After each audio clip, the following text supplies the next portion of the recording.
வணக்கம் நண்பர்களே, விஜய் பேசுறேன். பணம் சம்பாதிப்பது அல்ல, சொத்து எப்படி சம்பாதிக்கிறது, வெல்த் எப்படி கிரியேட் பண்றது, அதற்கான வெல்த்தி மைண்ட் செட் எப்படி கொண்டு வருதுன்றத லாஸ்ட் வீடியோல பார்த்தோம். இப்போ என்ன பார்க்க போறோம்னா, நாம ஒரு விஷயத்தை டிசைட் பண்ணிட்டோம், ரைட்? பணக்காரன் ஆக போறேன், சொத்தை சேர்க்க போறேன், பிசினஸ்ல ஜெயிக்க போறேன் அப்படின்ற ஒரு விஷயத்துக்குள்ள வந்துட்டோம். இந்த ரீசனை வந்து டிட்டர்மைன் பண்றோம், ரைட்?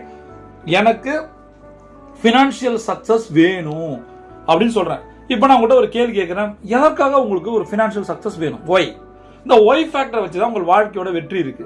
எந்த அளவுக்கு நீங்கள் ஒய் ஒய் ஒய் ஏன் ஏன் ஏன் அப்படின்னு கேட்குறீங்களோ அந்த அளவுக்கு உங்களோட வாழ்க்கையில ஒரு deep sense of purpose create ஆகும். அது உங்களோட ரியல் மோட்டிவேஷனை டெவலப் பண்ணும், ரைட்? அது ஆட்டோமேட்டிக்கா சக்சஸா மாறும். அப்ப நீங்க டிட்டர்மைன் பண்ணிருக்கீங்களா உங்களோட லைஃபோட வேல்யூஸ் அப்படின்ற ஒரு கேள்வி நான் வைக்கிறேன், ரைட்? பணக்காரன் ஆகணும், சொத்து நிறைய சேர்க்கணும், பிசினஸ்ல ஜெயிக்கணும், ஒரு எம்பையரை கிரியேட் பண்ணணும், ரைட்? உங்களுடைய லைஃப் வேல்யூஸை நீங்க டிட்டர்மைன் பண்ணிருக்கீங்களா, ரைட்?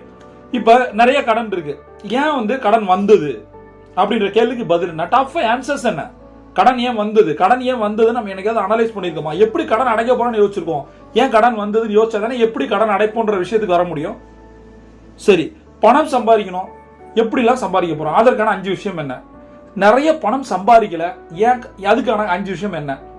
பணம் நிறைய சம்பாதிக்கணும், என்னென்ன விஷயங்கள் பண்ணா நம்ம சம்பாதிக்க போறோம்? எனக்கு சேவிங்ஸ் என்னன்னு தெரியாது, இன்வெஸ்ட் பண்ணா என்னன்னே தெரியாது. எனக்கு தெரியும், ஆனா சேவிங்ஸோ இன்வெஸ்ட்மெண்ட்டோ என்கிட்ட கிடையாது.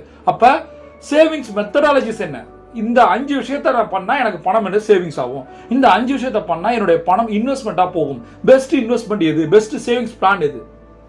இந்த பினான்சியல் ஃபிட்னஸ் இருந்தா மட்டும் தான் ஜெயிக்க முடியும். பினான்சியல் ஃபிட்னஸ், எந்த அளவுக்கு ஹெல்த் ஃபிட்னஸ் இருக்க வேண்டுமோ அதே அளவுக்கு பினான்சியல் ஃபிட்னஸ் இருக்கணும்.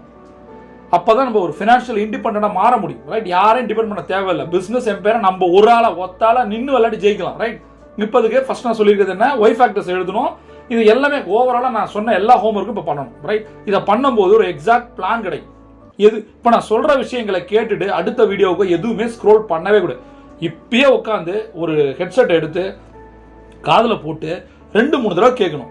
எப்படி கடன் வந்தது, பணம் சம்பாதிக்க என்ன பண்ணலாம், இதெல்லாம் இன்னொரு பெஸ்ட் ஆப்ஷன் சொல்றேன். கோல்டர் ஒரு கான்செப்ட் இருக்கு. அந்த கான்செப்ட்ல இந்த விஷயங்களை நீங்க அப்ளை பண்ணீங்க அப்படின்னா கண்டிப்பா உங்களுக்கு சொல்யூஷன் வரும், ரிசல்ட் தெரியும், ரைட்டா?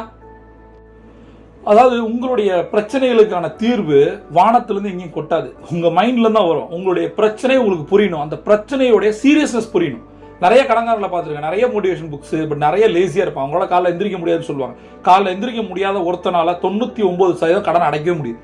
ஏன்னா காலை நேரம் தான் உங்களுக்கு மைண்ட் அமைதியா இருக்கும். அமைதியான நேரத்தில் மூளை வேலை செய்யும். சீக்கிரம் தூங்கி சீக்கிரம் எந்திரிச்சாலே வாழ்க்கையில கடன் அடைப்பதற்கான எல்லா விஷயங்களும் வந்துடும்.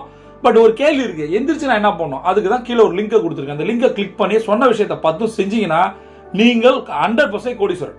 பிரபஞ்சம் கொட்டி தர காத்திருக்கு. நீங்க ஒரு சாம்பியன். சியாட்டா.